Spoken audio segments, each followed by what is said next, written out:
Assalamu alaikum, Varahmatullah, dear religious brothers and sisters.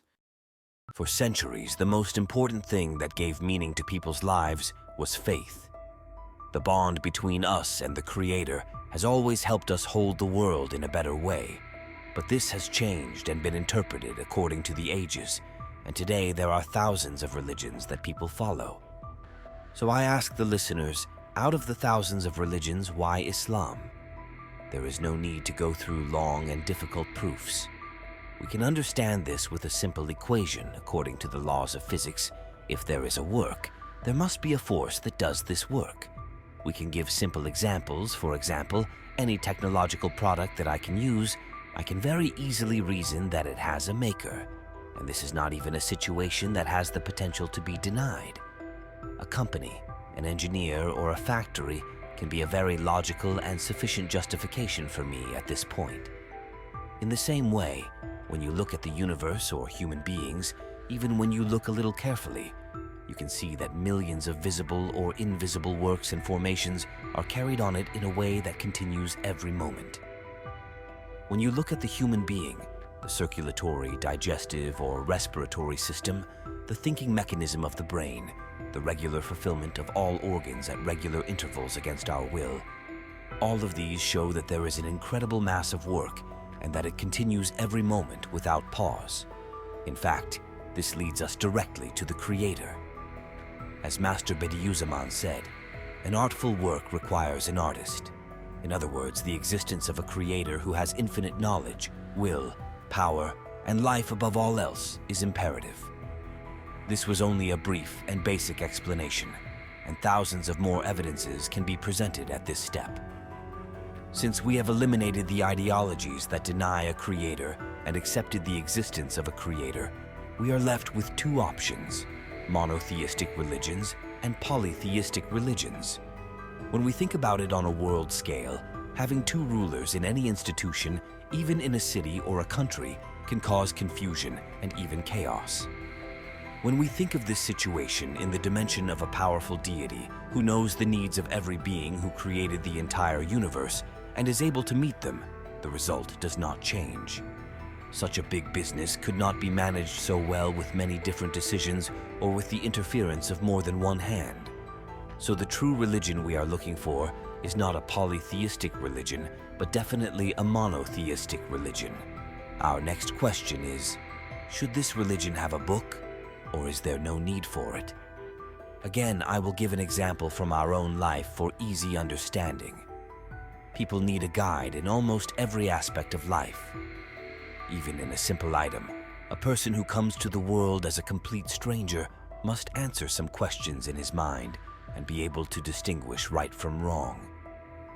That is why the Creator sent his message as a guide to life and ordered man to organize every aspect of his life with that message. If the Creator we are talking about has the attribute of wisdom, that is, if he provides a logical reason and benefit in everything he does, it would be unwise not to send a book. Therefore, the true religion we seek must have a book. But should there be an ideal teacher to explain this book to people in a practical way, to set an example with his life? In order for people to see, practice, and actualize the religion they hear, a teacher of their own kind had to be sent to them. This leader was the one who would correct the wrongs in people and guide them to the truth. Yes, we can call this a prophet for short. So the true religion we are looking for must definitely have a prophet. Let us recall the conditions we have listed so far. There has to be a Creator. We are looking for a monotheistic religion with a book and a prophet. There are only 3 religions left to examine in the last stage of the elimination: Islam, Christianity, and Judaism. We can have an idea about their reliability by examining the books belonging to these religions. I have the Torah and the Bible. Some sentences in the content of both books are actually proof that will lead us to the right path. Of course, let's not skip over this detail. Both the Bible and the Torah in their original form are books that we as Muslims believe in and accept, but they have been changed and corrupted over time. This corruption has been done not by completely changing them into other books, but by making changes in some parts of them.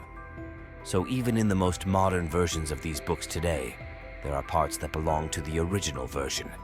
Let's start with the Torah, and then in the altered Torah, the corrupted Torah, we can see slander and ugliness against many prophets in a way that is unbecoming of them. One of them is Noah, peace be upon him. According to this modified Torah that we have, I apologize. This is the profile of a prophet in the mind of a person who reads the book of the Torah, someone who drinks during the day until the evening, engages in immoral behavior, and in the evening tells people that I am a prophet and I have come to guide you to the truth. In the same way, there is another chapter written about Lot. According to the Torah, one night 4 angels came to Lot and told him to take his 2 daughters and go up the mountain. The continuation of the incident is described in the Torah in an indecent way that is not appropriate at all. According to the normal definition, a prophet should be a leader and an example to humanity, while in the Torah, it really makes people think that the prophet is described in such a way.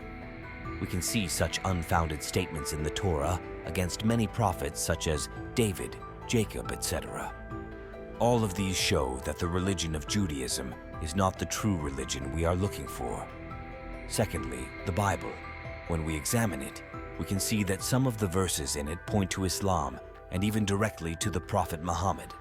I'm going to talk about verses 29 and 34 in John chapter 14, the Paraclete, which literally means the bearer of good news.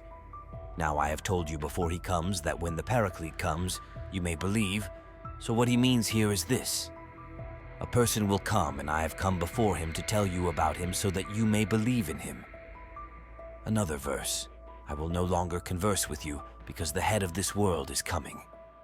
I do not have his object, that is, I do not have his characteristics. He is superior to me. Likewise, in verse 7 of chapter 16, there is a statement that my going is for your benefit, and if I do not go, the Comforter will not come to you. The words in these sentences, such as Comforter, the head of the world, the bearer of good tidings, Paraclete, all point to the Prophet, that is, Islam.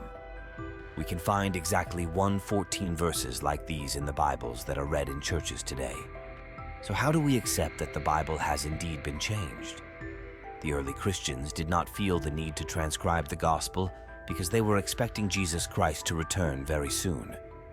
They waited for his return for a while, and when his return was delayed, they began to transcribe the gospel verses they had in their minds. In other words, none of the gospels of today were written while Jesus was alive. The gospels often use expressions such as Son of God, Son of Joseph, Son of David, Son of Adam. There is a clear contradiction between these expressions, since such contradictions and inconsistencies cannot be found in a holy book, and since a prophet cannot deify himself and humanize God, it is obvious that the holy book of the Christians was written and described by a man. After a long process of sifting, we have come to the conclusion that Islam is the true religion, that the Quran is the last book, that it has preserved its authenticity since the first day it was revealed, and that it has not been corrupted in any way. Some studies on the Quran could only go back as far as the time of Hazrat Uthman, but in the 21st century, scientific results have not only confirmed the traditional history of the Quran in its outlines, but have also gone beyond it and shed light on the period before Hazrat Uthman. As a result, the Quran we have today can be clearly dated back to the time of Prophet Muhammad, and it has been proven to be authentic and unaltered. The last prophet was the Prophet Muhammad, and our prophet has a universal language that speaks to all times. Islam is a religion of peace, brotherhood, purity, peace, and tolerance. A Muslim can make mistakes, but the reward for this mistake is not only an eternal hell with no return. Allah can forgive all his sins if he turns to his Lord while he is still on earth, repents, and does not repeat the same mistakes. Even the smallest good deed done by a Muslim is recorded by Allah, and he will be rewarded with the promised eternal paradise when the time comes. For a Muslim who recognizes, knows, and follows Allah, the world here on earth and in the hereafter is like a paradise. When we consider all this, we see that Islam is the most logical choice.